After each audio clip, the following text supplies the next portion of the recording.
الحمدللہ الصلاۃ والسلام علی من لا نبی بعد اما بعد فاعوذ باللہ من الشیطان الرجیم بسم اللہ الرحمن الرحیم شہر رمضان الذی انزل فیہ القرآن صدق اللہ العظیم۔ سامعین کرام، جیسا کہ آپ جانتے ہیں کہ ہمارا پروگرام خلاصہ مضامین قرآن، یعنی ہم اس پروگرام میں آپ کے ساتھ قرآن عظیم الشان کا وہ حصہ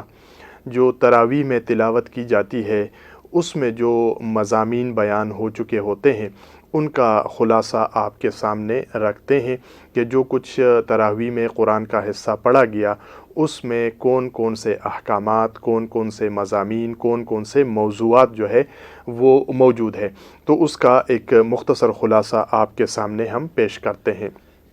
آج پانچویں تراویح میں قرآن عظیم الشان کا جو آج تلاوت ہوا، اس میں 100واں پارہ جو ہے یہ پڑھا گیا ہے۔ اس میں سورہ النساء کا آخری ربع اور سورہ المائدہ جو ہے یہ پوری کی پوری شامل ہے۔ تو سب سے پہلے ہم آج کے قرآن عظیم الشان کا سورہ النساء جو آخری ربع ہے اس میں کون کون سے مضامین جو ہے وہ آئے ہیں اس کا خلاصہ آپ کے سامنے پیش کرنے کی سعادت جو ہے وہ حاصل کرتے ہیں۔ آج آخری ربع سورہ النساء میں زیادہ تر جو حصہ ہے وہ اہلی کتاب سے متعلق ہے،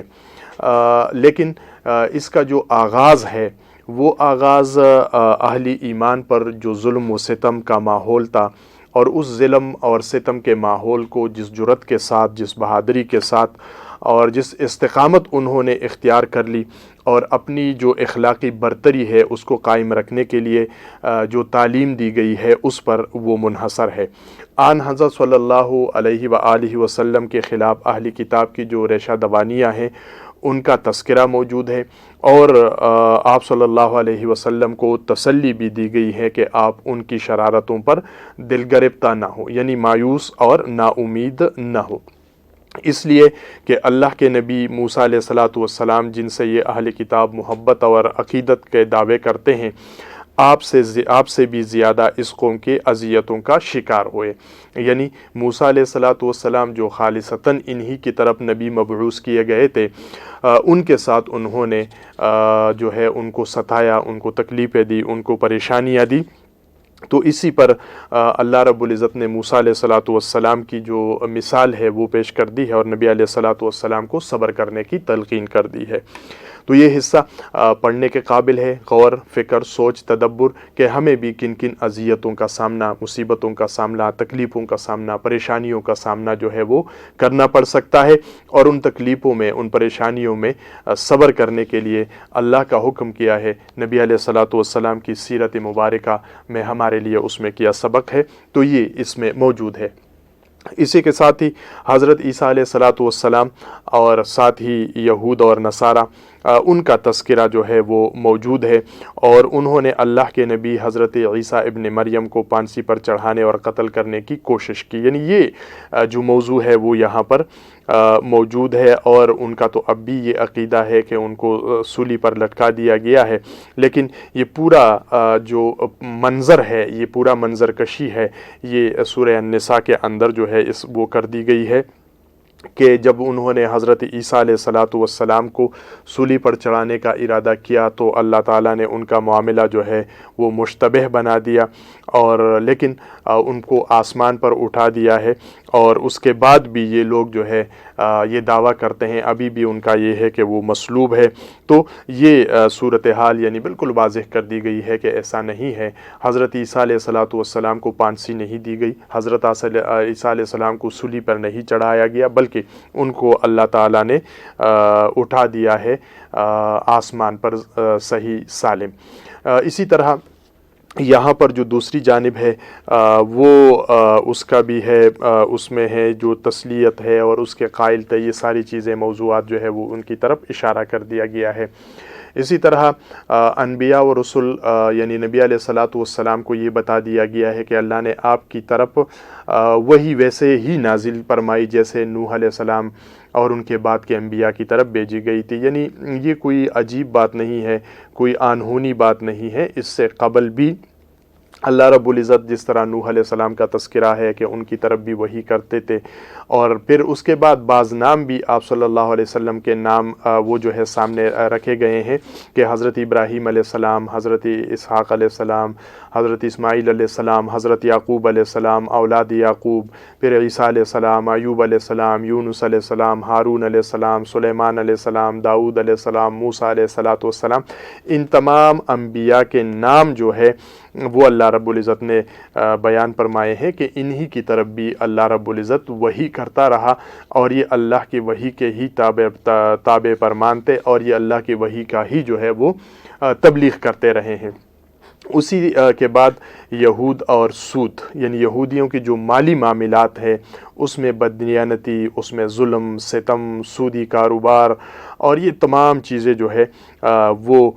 بیان کیے گئے ہیں۔ تو ظاہر سی بات ہے کہ سود ایک لعنت ہے، اللہ رب العزت کی طرف سے سود کو منع کر دیا گیا ہے۔ تو یہ تمام چیزیں وہ یہاں پر موجود ہے۔ آج ہمیں اس کو پڑھنے کی ضرورت ہے، اس پر غور فکر اور سوچ اور تدبر کرنے کی ضرورت ہے۔ اس کے بعد ایک قانونی وراثت میں دوبارہ لیکن ایک سوال آیا تھا کہ یہ جو قانونی وراثت ہے اس میں ایک کلالہ، یعنی ایسا شخص جس کے ماں باپ بھی موجود نہ ہو اور بیوی بچے بھی نہ ہو، وہ اگر فوت ہو جائے، انتقال کر جائے، تو اس کے ترکے کا تقسیم جو ہے وہ سورہ النساء میں کچھ ابتدا میں جو تھے وراثت کے حوالے سے مسائل تو بیان ہوئے تھے، لیکن کلالہ کے بارے میں، فتویٰ کے بارے میں جو ہے وہ پوچھتے ہیں، تو اس کا تذکرہ وہ یہاں پر موجود ہے، اور پورا کلالہ کے میراث میں اس کے بہن کی، بھائیوں کی حصوں کا جو تعین ہے وہ تو ویسے سورۃ النساء کی آیات نمبر 12 میں گزر گیا ہے، اور جو اخیاپی بہن بھائی ہیں جو صرف ماں کی طرف سے، اس کی بہن بھائی کی طرف سے، اور دوسرا جو مسائل ہے وہ کلالہ کے بارے میں، یہ آخر میں جو ہے سورہ النساء کے بارے میں ایک تفصیلی جواب رب کائنات نے دیا ہوا ہے۔ اس کے بعد سورہ المائدہ ہے جو تلاوت کی گئی ہے۔ سورہ المائدہ یہ مدنی صورت ہے، اور صلح حدیبیہ کے بعد یہ نازل ہوئی، اور زیادہ تر حصہ جو ہے وہ احکام اور قوانین پر مشتمل ہے۔ قرآن کے معروف اسلوب کے مطابق بیچ بیچ میں تذکرے کے لیے تاریخی واقعات وہ بھی اس میں بیان کیے گئے ہیں، کیونکہ مدینہ کی ریاست جو ہے وہ اب قائم ہو چکی تھی، اور ریاستی امور کو چلانے کے لیے اب بنیادی ہدایات کی ضرورت تھی۔ چونکہ یہ صلح حدیبیہ کے بعد نازل ہوئی، تو اسی وجہ سے مدینہ کی ریاست جو ہے وہ بھی قائم ہو گئی تھی۔ تو اس کے بعد کچھ اہم چیزیں جو ہے اس کی ہدایات دے دی گئی ہے، لیکن اس کے ساتھ ساتھ اس میں مناسک حج بھی ہے، وضو ہے، غسل ہے، تیمم ہے، کھانے کے پینے کی چیزیں ہیں، اور جو حلال اور حرام ہے، اہلی کتاب کے ساتھ کھانا، عورتوں کے ساتھ جو ہے اہلی کتاب عورتوں کے ساتھ نکاح کرنا، یہ شراب، جوئے وغیرہ، یہ تمام چیزیں جو ہے، یا قسم توڑنے کا جو کفارہ ہے، قانونی شہادت ہے، تو یہ تمام چیزیں وہ اسی سورہ مبارکہ کے اندر موجود ہے۔ اچھا، اس سورت مبارکہ کو المائدہ کیوں کہتے ہیں؟ تو سورت کو جو نام دیا گیا ہے، یہ سورت کے آخر میں سیدنا حضرت عیسیٰ علیہ السلام اور ان کے حواریوں کے مکالمے کے حوالے سے آنے والے الفاظ المائدہ سے ماخذ ہے۔ مائدہ کا جو ہے معنی درستخوان کے ہیں، اور وہ ہوا یوں تھا کہ حضرت عیسیٰ علیہ السلام سے ان کے حواریوں نے، جس طرح نبی علیہ السلام کے جو ساتھی ہے، دوست ہے، جو ان پر ایمان لائے، انہوں نے نبی علیہ السلام کو دیکھا تو ان کو صحابی کہا کرتے ہیں۔ تو حضرت عیسیٰ علیہ السلام کے جو اس صحابی تھے وہ حواری کے نام سے مشہور تھے، تو انہوں نے حضرت عیسیٰ علیہ السلام سے عرض کیا تھا کہ اللہ سے دعا کرے کہ آسمان سے ایک درستخوان جو ہے وہ نازل کرے۔ حضرت عیسیٰ علیہ السلام نے دعا کی تو اللہ تعالیٰ نے فرمایا کہ میں مائدہ نازل کر سکتا ہوں، لیکن اس کے بعد بھی تم کو پر کرو گے تو پھر اتمام حجت ہو جائے گا، اور پھر ایسا عذاب دوں گا جو سارے جہانوں میں کسی کو نہیں دیا گیا ہو۔ تو وہ پورا واقعہ جو ہے وہ اس میں بیان کیا گیا ہے۔ ہدایات آغاز میں، یعنی اس سورت کے آغاز میں ایک اہم اخلاقی تعلیم بیان فرمائی ہے، اور وہ یہ ہے کہ اللہ تعالیٰ کی طرف سے قائم کردہ حدود و قیود کی پابندی۔ یعنی ظاہر سی بات ہے، لوگ پوچھتے ہیں آپ کیوں یہ کرتے ہیں، اس کے لیے دلیل کیا ہے، یہ کرو وہ کرو، تو یہ جو شاعر اللہ کی بے حرمتی ہے اس سے منع کیا گیا ہے۔ تو ظاہری طور پر یعنی ہم اگر دلیل دیتے ہیں تو دلیل یہی ہے کہ یہ اللہ کا حکم ہے، یہ اللہ کے نبی کا بتایا ہوا طریقہ ہے، اس لیے ہم نے اس پر چلنا ہے، اور اگر منع ہونا ہے تو اس لیے منع ہونا ہے، بس یہی دلیل ہے کہ یہ اللہ کا حکم ہے کہ اس پر نہیں چلنا تو ہم نہیں چل رہے، اور نہیں کرنا ہے تو اس لیے نہیں کرنا کہ یہ اللہ کے نبی کا حکم ہے کہ اس طرح سے نہیں کرنا ہے۔ تو یہ اہم جو دلیل ہے وہ اس کے اندر موجود ہے۔ اسی کے ساتھ ہی جو حالت احرام میں شکار پر پابندیوں کا مضمون بھی اس میں آیا ہے، اور حالت احرام میں بحری سفر کے دوران جو شکار وغیرہ ہے اس پر پابندی کا جو حکم ہے وہ اس کے اندر موجود ہے۔ تو یہ خصوصی طور پر ان لوگوں کے لیے جو حج کا ارادہ کر لیتے ہیں اور وہ حج ادا کرتے ہیں، تو ان کے لیے جو ہے یہ پڑھنے کے زیادہ قابل ہے کہ ان کو معلوم ہو کہ اگر حج کے دوران جو ہے کون سے اعمال اور افعال ایسے ہیں کہ جو نہیں کرنے چاہیے، جس سے اللہ رب العزت نے منع کیا گیا ہے۔ اسی طرح جانوروں کو ذبح اور ان کا گوشت وغیرہ، اور پھر جو ہے اہل کتاب کی عورتوں سے شادی کی اجازت، غیر کتابیہ عورتوں سے شادی کی ممانعت، تو یہ تمام چیزیں وہ سورہ المائدہ کی یہ ابتدائی آیتوں کے اندر موجود ہے۔ اس کے بعد ایک طویل مدت کے بعد، یعنی جو نبی علیہ الصلاۃ والسلام وہ بہت عرصہ گزر چکا تھا، آپ صلی اللہ علیہ وسلم تشریف لے کر آئیں، تو اس کا جو آغاز ہے یا اس کا جو اعادہ ہے وہ کیا گیا ہے۔ اسی کے ساتھ ہی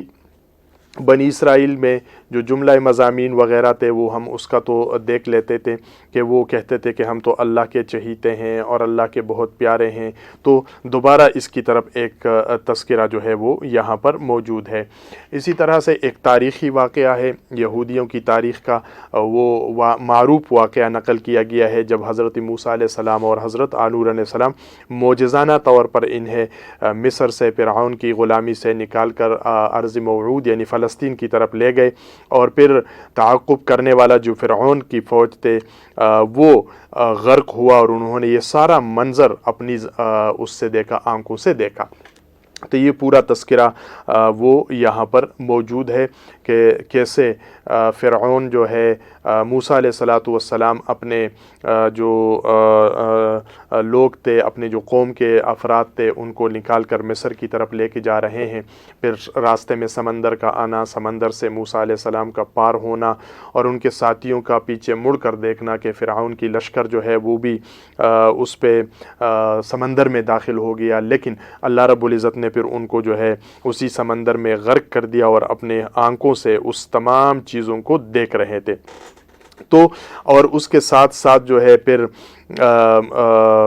موسیٰ علیہ الصلاۃ والسلام جب ان کو فرماتے ہیں کہ جناب اب تو اس فلسطین میں جانا ہے، داخل ہونا ہے، وہ سب کچھ کرنا ہے، اور وہ موسیٰ علیہ السلام کو جواب جو دیتے ہیں وہ تذکرہ یہاں پر موجود ہے۔ اسی کے ساتھ ہی حضرت آدم علیہ السلام کے جو دو بیٹے، ان کا واقعہ بڑا عبرت انگیز واقعہ ہے، اور ایک نے اپنے بھائی کو جو قتل کیا تھا، اور یہ انسانی تاریخ نے پہلی قتل کی، تو اللہ رب العالمین نے اس کے بارے میں جو فرما دیا ہے کہ ایک انسان کا قتل بھی پوری انسانیت کا قتل ہے، اور اگر کسی نے ایک انسان کو اس کو جو ہے زندگی بخشا تو پوری انسانیت کو زندگی بخشنے کے مترادف ہے۔ اور پھر یعنی وہ پورا واقعہ اس میں سورہ المائدہ کے اندر تفصیل کے ساتھ رب کائنات نے بیان کر دی ہے، تو ہمیں چاہیے کہ اس واقعے کو لازمی طور پر پڑھیں۔ آج بھی ہمارے لیے اس میں بہت سارے جو ہے وہ موجود ہے، اسباق اس کے اندر موجود ہے۔ پھر اس کے بعد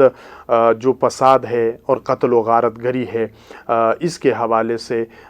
وہ احکامات دیے گئے ہیں، اور موجودہ زمانے میں ہمارے ملک کے اندر بھی اور پڑوسی ممالک کے اندر بھی جو دہشت گردی ہے، قتل و غارت گری ہے، تو اس حوالے سے جو ہے وہ بھی آج ہمارے لیے اس میں بہت بڑا سبق موجود ہے کہ اگر اس کو پڑھ لیا جائے اور اس پہ غور کر لیا جائے، سوچ اور تدبر کر لیا جائے، تو بہت ساری چیزیں جو ہے وہ واضح ہو جاتی ہے۔ اور اسی کے ساتھ ہی جو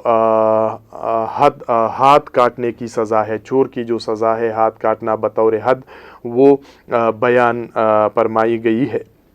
تو اس کو بھی پڑھنے کی ضرورت ہے۔ وہ اس لیے کہ ہم یہ سمجھتے ہیں کہ اگر کسی نے کوئی پل کوئی ترکاری اور وہ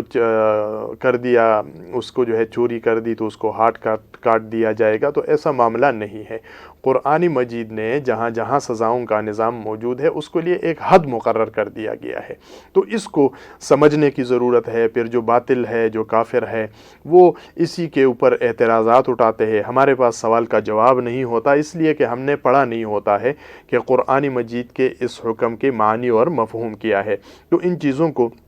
قرآن کے اس حصے کو تفسیر کے ساتھ ہمیں سمجھنے کی ضرورت ہے۔ اسی طرح سے پھر جان کے بدلے جان جو ہے، یعنی اللہ نے ہر نبی کی شریعت میں حدود کے قوانین بیان فرمائے ہیں، خاص طور پر تورات اور انجیل میں بھی اس کا تذکرہ موجود ہے کہ جان کے بدلے جان ہے، آنکھ کے بدلے آنکھ ہے، ناک کے بدلے ناک ہے، کان کے بدلے میں کان ہے،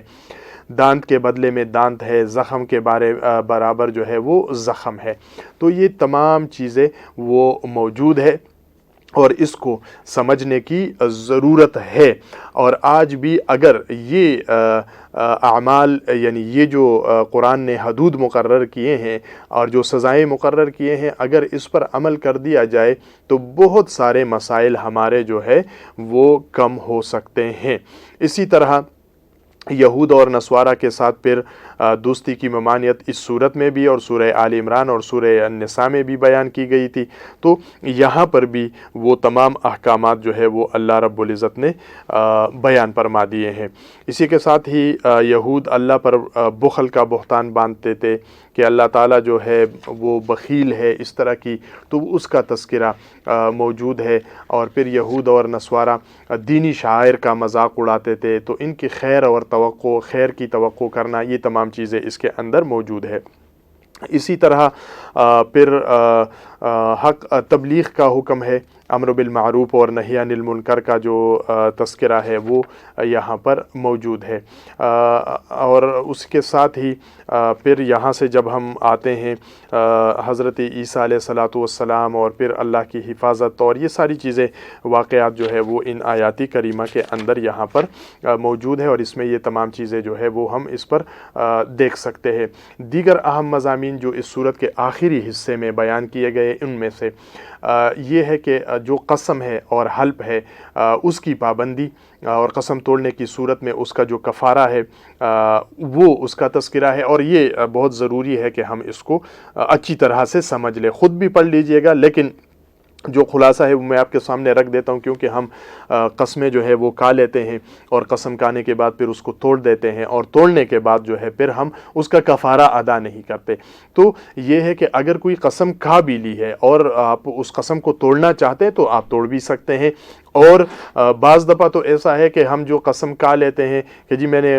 ماں کے ساتھ بات نہیں کروں گا، بہن کے ساتھ بات نہیں کروں گا، بیٹی کے ساتھ بات نہیں کروں گا،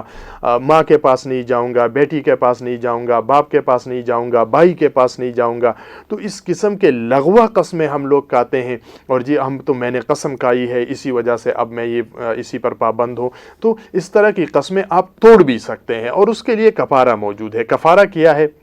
نمبر 1 جو قرآن نے ترتیب وار بتایا ہے وہ یہ ہے کہ 10 مسکینوں کو ویسا کھانا کھلایا جیسا اہل خانہ کو کھلاتا ہے۔ یعنی آپ اپنے گھر میں جس طرح سے نارمل آپ کھانا کھاتے ہیں، اپنی بیوی بچوں کو لیے کھانا لے کر آتے ہیں ایک وقت کا، اور آپ کے گھر میں جو سالن بنتا ہے، جو روٹی بنتی ہے، وہی کھانا 10 مسکینوں کو کھلا لیجئے گا، تو یہ آپ کے قسم توڑنے کا کفارہ ہو جائے گا۔ اس کے ساتھ ہی دوسرا جو طریقہ ہے، یعنی وہ یہ ہے کہ اگر آپ تھوڑے سے امیر ہیں اور آپ چاہتے ہیں کہ نہیں یار میری تو استطاعت زیادہ ہے، تو آپ کر لیجئے گا، وہ یہ ہے کہ انہیں کپڑے پہنائیں، ان کے لیے کپڑوں کا بندوبست کریں۔ اب ظاہر سی بات ہے کہ جب آپ 10 مسکینوں کو کھانا کھلائیں گے تو کھانے پہ خرچہ جو ہے وہ کم آئے گا، کپڑے دیں گے تو کپڑوں پہ خرچہ زیادہ آئے گا۔ تو اگر آپ کی استطاعت ہے تو آپ جو ہے وہ کیا کر لیں، یعنی